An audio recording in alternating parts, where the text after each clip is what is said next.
নমস্কার, সবাইকে শুভ নববর্ষ। আশা করি সবার ভালো কেটেছে। তো আজকের আবার কিছুটা সময় নষ্ট সবার। এর মধ্যে বাজারের মধ্যিখানে যুদ্ধ, ঝামেলা, গণ্ডগোল, ভোট, অনেকগুলো ঘটনা একসাথে চলছে।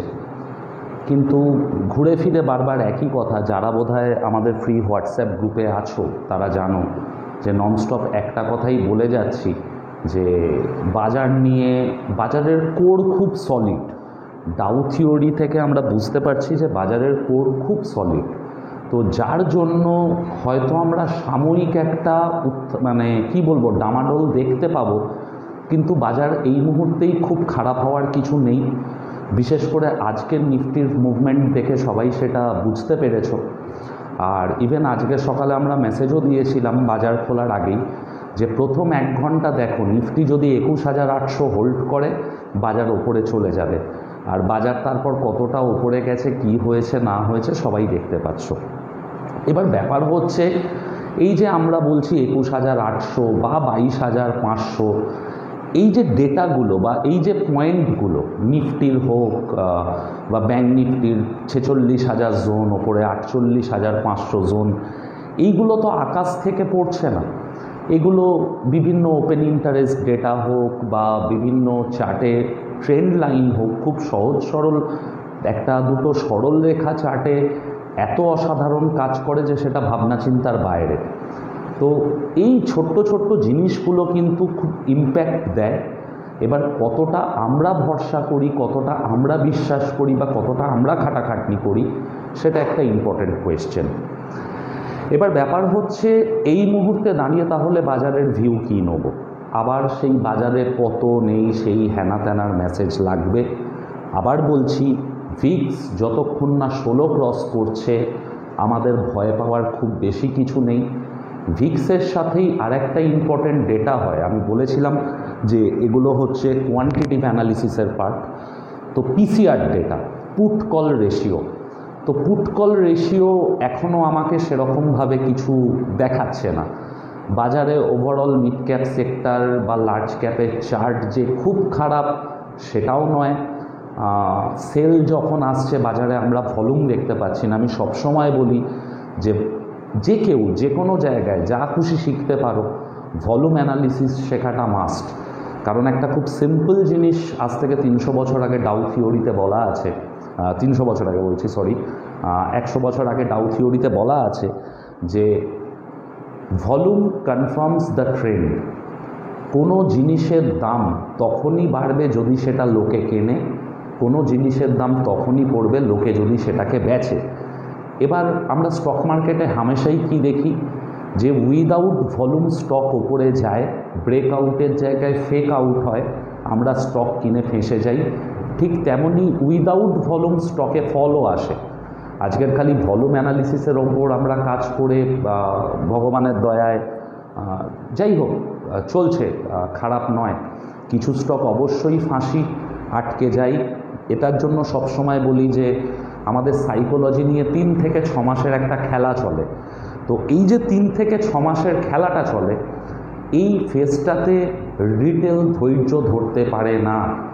তারা দুমদারাক্কা লস বুক করে অন্য কোনো স্টকে শিফট করে।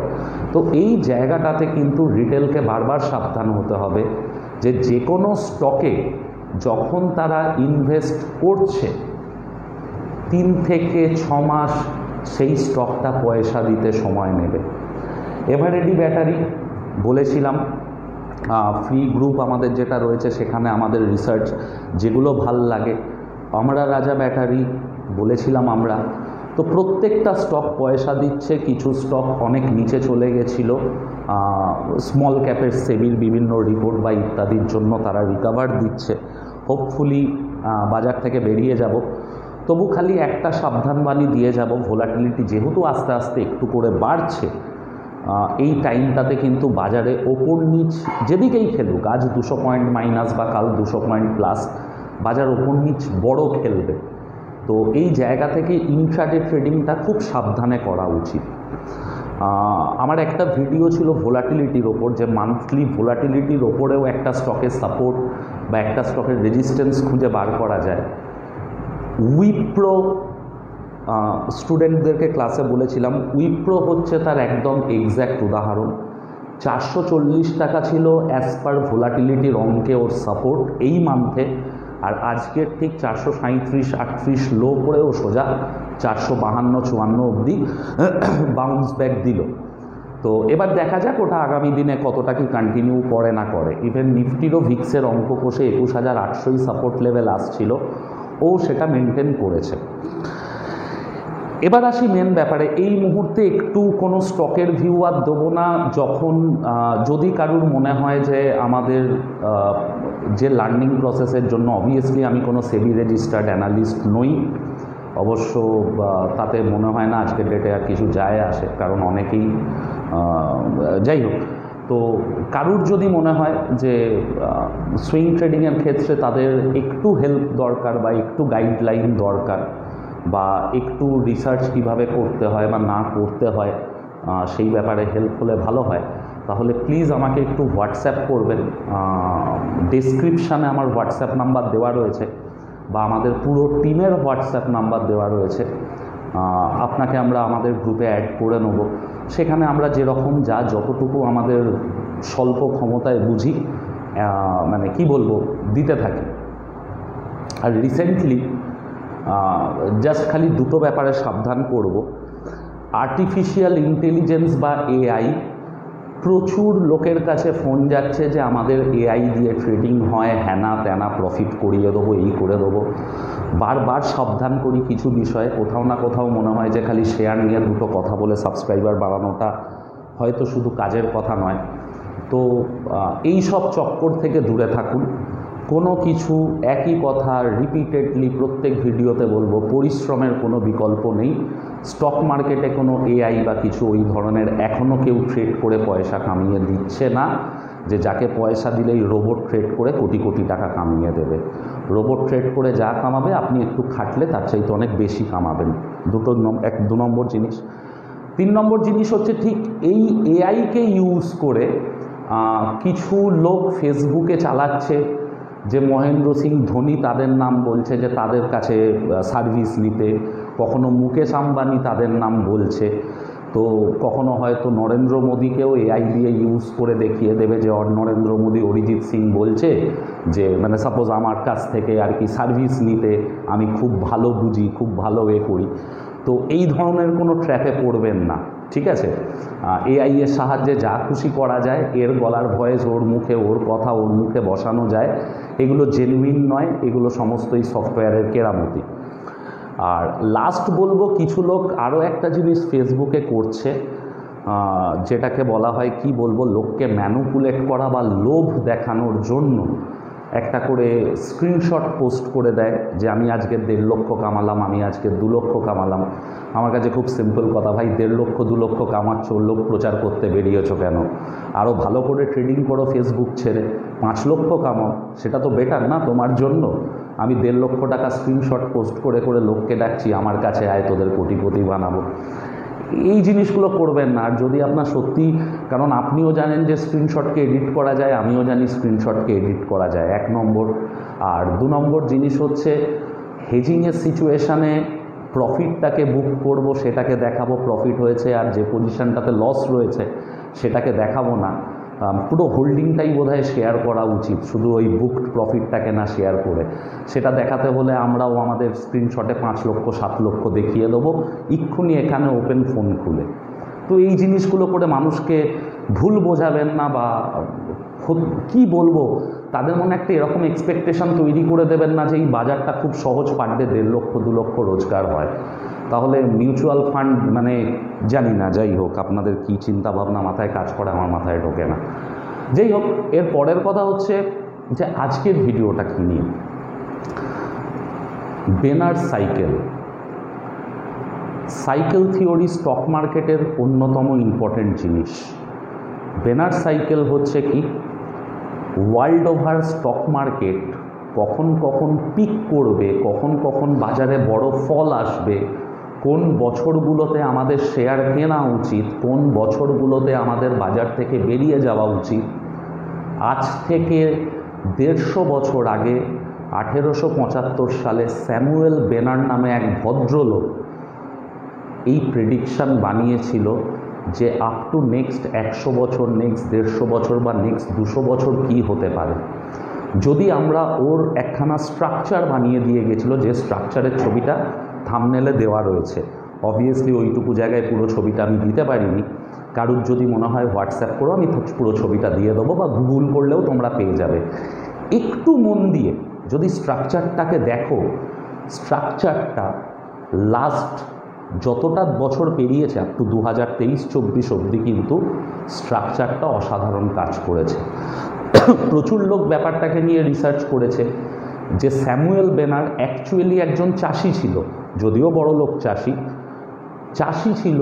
সে কি করে জাস্ট খালি কিছু মানে কি বলবো, তখনকার দিনের তুলো বলো, ওর শুয়োরের খামার ছিল, তাদের শস্যদানা বলো, এই বলো, এগুলোর প্রত্যেক বছরের যে দাম বাড়া কমার সাইকেল, প্ল্যানেটারি পজিশন মানে গ্রহ নক্ষত্র, যেটা কিন্তু উইলিয়াম গ্যানো ভীষণভাবে অ্যানালিসিস করত, এই জিনিসটার ওপর কিন্তু স্যামুয়েল বেনার এই স্ট্রাকচারটাকে বানিয়েছিল 1975 সালে। ওর বইতে টোটাল ব্যাপারটাকে ব্যাখ্যা করেছিল।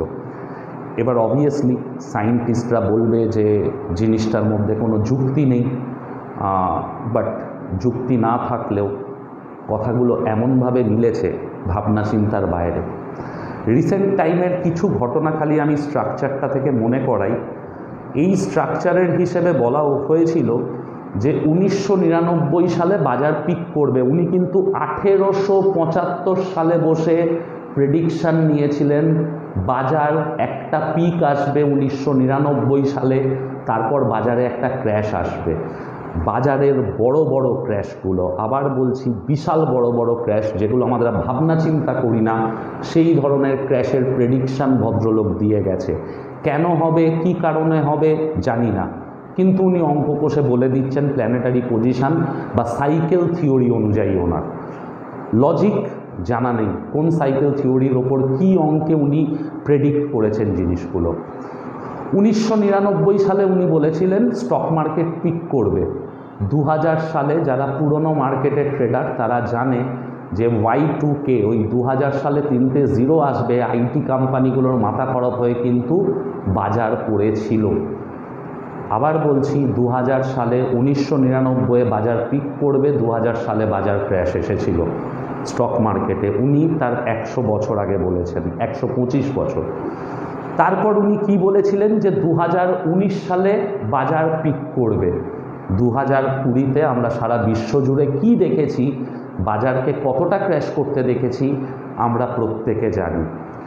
2007 সাল, ঠিক আছে, ওনার প্রেডিকশানে ছিল 2007-এও একটা টপ হবে বাজার। এগুলো বিশাল নয়, বাট বড় টপ করবে। 2007-এ আমরা জানি 2007-08 এই ফেজে আমরা লেম্যান ব্রাদার্স আমেরিকাতে একের পর এক ব্যাংক ফেল করেছিল, কি সিচুয়েশন হয়েছিল আমরা যারা বাজারে ছিলাম, আমি ছিলাম তখন, বা আরও যারা ছিল তারা জানে। মানে আমার দেখা এই 3টে ঘটনার সঙ্গে এক্স্যাক্ট বছরগুলো কিন্তু মিলে যাচ্ছে। এইগুলো তো গেল হচ্ছে যে খারাপ কি হতে পারে। ভালো বছর উনি কোনগুলোকে বলেছিলেন? উনি বলেছিলেন 2006 খুব ভালো বছর। এক্স্যাক্টলি যারা মার্কেটে আছো তারা জানো 2006-তে বাজার কিভাবে পয়সা দিয়েছিল। ভাবনা চিন্তার বাইরে, যা কিনছি বেড়ে যাচ্ছে, যা কিনছি বেড়ে যাচ্ছে। পার্শ্বনাথ দেওয়াডেপার, ইউনিটেক, শোভা, ডিএলএফ, রিয়েলিটি সেক্টর বুম ছিল, জিএমআর ইনফ্রা, মানে আরএনআরএল, যাই হোক, মানে হিউজ হিউজ পয়সা দিয়েছিল বাজার। তারপরই ক্র্যাশটা করে। আচ্ছা, 2023 আমি রিসেন্ট টাইমে বলেছি ওনার প্রেডিকশান ছিল 2023 থেকে বাজার ভালো পয়সা দেবে। 2023 কীভাবে পয়সা দিয়েছে তোমরা সবাই জানো। এক একটা মিড ক্যাপের শেয়ার, রেলওয়ে দেখো, পিএসইউ দেখো, 10 গুণ হয়েছে, 12 গুণ হয়েছে, এক এক মাসে ডাবল হয়ে গেছে। তো 2000 তার আগে কোথায় ছিল? 2006, 1996 আমি বাজারে ছিলাম না, আমি বলতে পারবো না। তো প্রত্যেকটা জিনিস উনি যেটা প্রেডিক্ট করেছেন ওনার চার্টে মানে ভাবনা চিন্তার বাইরে। এবার এই চার্টে যদি আমরা খুব মন দিয়ে দেখি না, প্রেডিকশানগুলো কিন্তু একটা বেসিক স্ট্র্যাটেজি ফলো করে করা হয়েছে। কিভাবে করা হয়েছে? যদি ক্যামেরায় দেখা যায় এ বি সি তিনটে ভাগে ভাগ করা হয়েছে স্ট্রাকচারটাকে। এবার সি ক্যাটাগরিতে যেই ইয়ারগুলো এখানে লেখা থাকবে, আপনাদেরকে যখন ছবি পাঠাবো বা গুগল করে বার করবেন, পরিষ্কার বলা হয়েছে যেগুলো সি টাইপ ইয়ার আসবে সেই বছরগুলো হচ্ছে আমার স্টককে বাই করার। কোনো কিছু ভাবনা চিন্তা না করে সি ইয়ারে সবসময় স্টক বাই করো। আচ্ছা, তার মধ্যিখানে কি ছিল? তার ওপরে বি হচ্ছে কি এ আর সি এর মধ্যিখানে রয়েছে, নিচে সি ওপরে এ মধ্যিখানে বি অ্যাকচুয়ালি কি করেছে? একটা হয় যে হিউজ মুভমেন্ট, আর একটা হয় হচ্ছে মিডিয়াম ছোট ছোট মুভমেন্ট। হিউজ মুভমেন্ট বলতে আমি যদি ধরে নাও 5,000 10,000 পয়েন্ট ধরি সাপোজ নিফটির হিসেবে, তাহলে বিটা হচ্ছে ধরে নাও তোমার 3,000 পয়েন্ট বা 2,000 পয়েন্টের মুভমেন্ট। তো বিটাকে বলছে যে তুমি এ ফেজে কেনো, এই সি ফেজে কেনো, বি ফেজে চেষ্টা করো স্টকগুলোকে বিক্রি করে বেরিয়ে যাওয়া। আবার বলছি, সি ফেজ যে সালগুলো সেগুলোতে কেনো, বি ফেজগুলোতে বিক্রি করে বেরিয়ে যাও। তার উপরে আসছে হচ্ছে এ ফেজ। এই যে এ ফেজগুলো আসছে, এই এ ফেজগুলো উনি বলছেন প্যানিক ইয়ার। বাজারে এতটা প্যানিক ক্রিয়েট হতে পারে, এখনও অবধি উনি কিন্তু অ্যাকচুয়ালি মানে বলেননি যে প্যানিকটা সবসময় খারাপ দিকেই হবে। অবশ্যই প্যানিক মানেই খারাপ। তো প্রত্যেকটা প্যানিকের সাল, এ বছর মানেই হচ্ছে প্যানিকের সাল। বাজার কিন্তু বড় কোনো দুর্ঘটনা ঘটাবে। এবার যদি আমি স্ট্রাকচারটাকে ভালো করে দেখি, সিবিএ তিনটে বলে দিলাম। এবার ফার্স্ট হচ্ছে এই যে প্যানিকের বছরগুলোকে আমাদেরকে বোঝা দরকার। প্যানিকের বছর কি স্ট্রাকচারে খেলে? 18, 20, 16। আবার বলছি, প্যানিকের বছরগুলো কিভাবে খেলছে? 18, 20, 16। মানে প্রথম প্যানিকের ইয়ার ছিল 1927, 18 যদি তার সঙ্গে যোগ করি হবে 1945। তার মানে 1927-এর পর 1945-এ ফল আসবে। 18, 20, 16 বলেছি। এবার 1945-এর পর কিন্তু 20 বছর মানে 1965 সাল হচ্ছে আবার প্যানিকের বছর, যেখানে বাজার বড় ক্র্যাশ করবে। 18, 20, 16, তার মানে 3 নম্বর আসবে 16। 1965-র 16 বছর বাদে মানে 1981 সালে আবার আসবে প্যানিকের বছর, যেখানে কিন্তু বাজার ক্র্যাশ করবে। এই যে 18, 20, 16 স্ট্রাকচারটা কমপ্লিট হলো। প্রথমে 18 বছরের গ্যাপ, তারপর 20 বছরের গ্যাপ, তারপর 16 বছরের গ্যাপ, তারপর আবার প্রথম থেকে 18 বছর, 20 বছর, 16 বছর। মানে 1981 থেকে 1999 সালে ফল আসবে 18 বছর। 1999-এর 20 বছর বাদে আবার ফল আসবে মানে 2019, যেটা তারপর ওই করোনার কথা বললাম। তার আবার 16 বছর বাদে বাজারে কিন্তু হিউজ ফল আসবে। মানে আমরা হয়তো আবার একটা বিশাল বড় রিজন, করোনা হতে পারে, রিজন কোনো বাবল বাস্ট হতে পারে, যে কোনো কিছু হতে পারে। বাট এই স্ট্রাকচারের হিসাবে আমরা 2035 সালে আবার বড় ফল দেখব। তারপর আবার 18, 20, 16 মানে 2053, 2073, 2079, এইভাবে কিন্তু আমরাও হিসাবটা করতে করতে যেতে পারি যে কোন কোন বছরগুলোতে আমরা বাজারে বিগেস্ট ফল দেখব। এটা তো গেল একদম প্যানিক ইয়ার, যেখানে বাজার তোমাকে ধুয়ে মুছে শেষ করে দিতে পারে।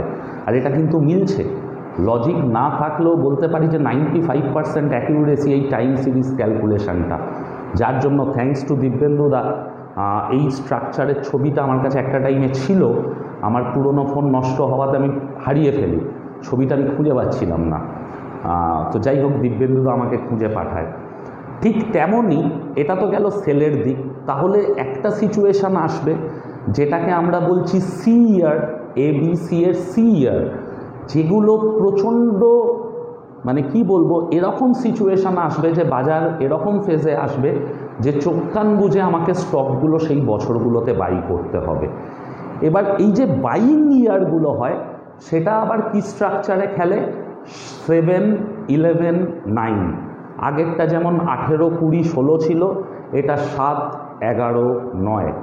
মানে প্রথম বাইং ইয়ার ছিল 1924, তার 7 বছর বাদে 1931 আবার বাইং ইয়ার, তারপর 11 বছর বাদে 1942, তারপর 9 বছর বাদে 1951, আবার 7, 11, 9, 51 পরে 58, 58 পরে 69। এইভাবে সোন আমরা ক্যালকুলেশন করে যেতে পারি। ফার্স্টে 7 বছর, তারপর 11 বছর, তারপর 9 বছর। ওপরে যেমন ছিল কি 18, 20, 16, নিচে 7, 11, 9। এই গ্যাপ দিয়ে দিয়ে দিয়ে আমার বাইং ইয়ারগুলো আসবে। এবার মধ্যিখানে আসে হচ্ছে বি ওয়েভ।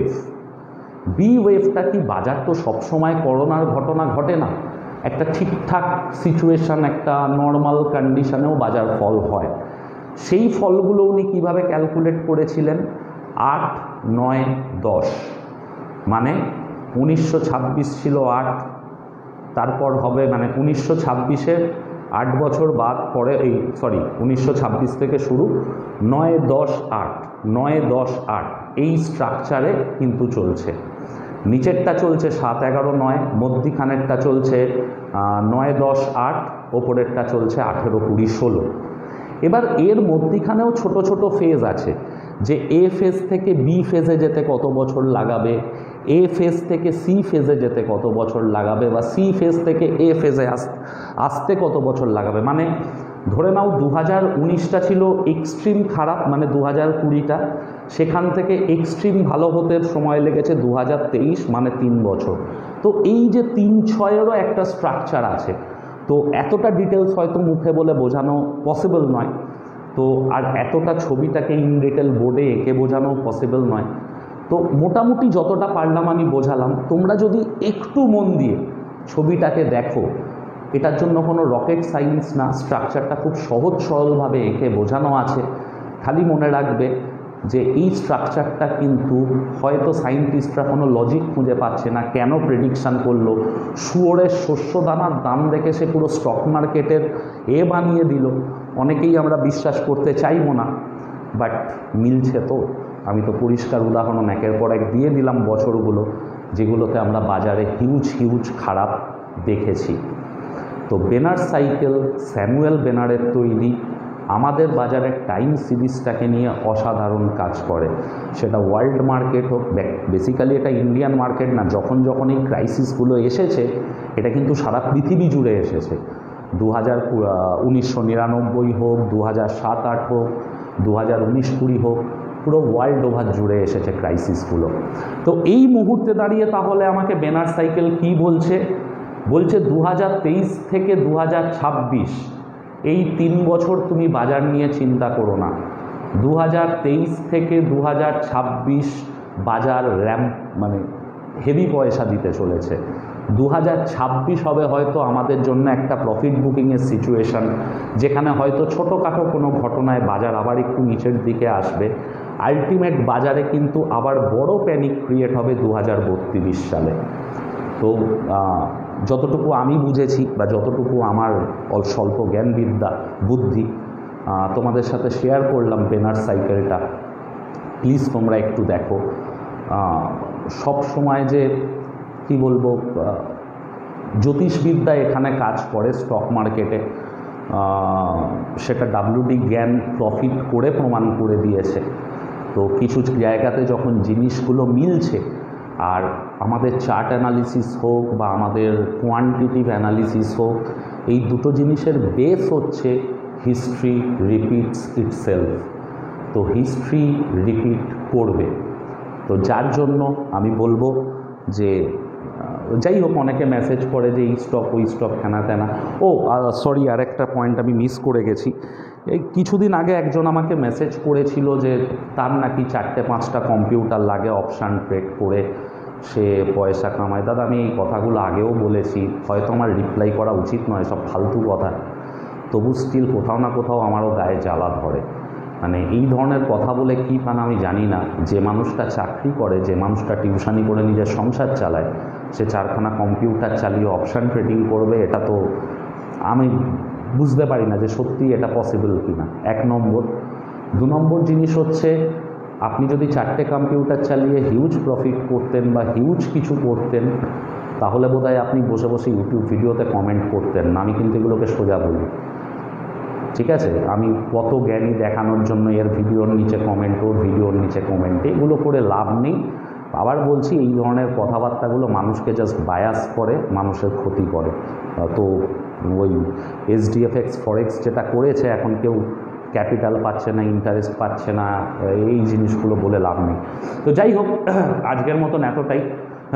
বাজারে এখনও নানা রকম যুদ্ধ নিয়ে রিউমার চলছে। আবার বলছি, বাজার নিয়ে আমি খুব খারাপ কিছু এক্সপেক্ট করছি না, বাজারের কোর খুব সলিড। তো প্লিজ দুমদারাক্কা প্যানিক করে রিয়্যাক্ট করার আগে একটু ঠান্ডা মাথায় লজিক খুঁজবেন যে আমার কি করা উচিত।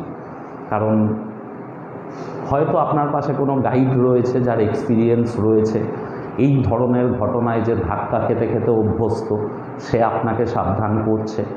আর যাদের কাছে সাবধান করার লোক নেই, তারা কিন্তু একটা ভয়ের চোটে, প্যানিকে ভুল করে একটা ভুল ডিসিশান নেয়, যার ক্ষতিটা কিন্তু অনেক বড় হয়ে যায়। যাক, আজকের মতন এতটাই। ভালো থাকুন, ঠান্ডা মাথায় ট্রেডিং করুন।